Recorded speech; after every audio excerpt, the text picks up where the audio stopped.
আজকে আমরা পেয়েছি।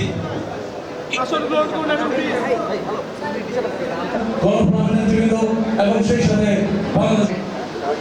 আমাদের বন্দর উপজেলা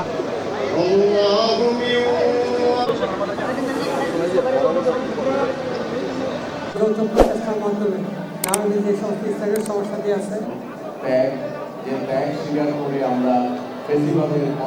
আমরা জিয়াউর রহমানকে পেয়েছি।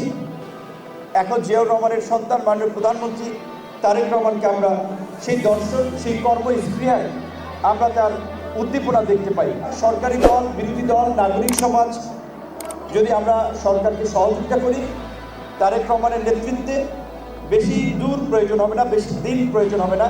আগামী 5 বছরের মধ্যে বাংলাদেশকে আমরা একটা ট্র্যাকে তুলতে পারব।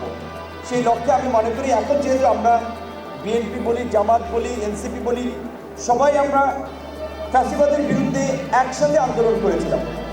কাজে এই সরকার কারো প্রতিপক্ষ নয়, এই সরকার আমাদের সকলের সরকার।